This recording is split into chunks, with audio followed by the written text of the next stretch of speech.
Виставляю по центру втулку шатуна.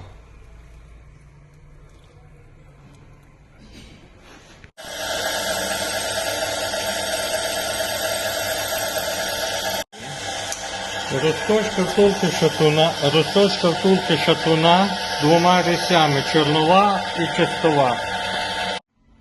Втулка шатуна після розточки. Плюсі 3 сотки. Норма.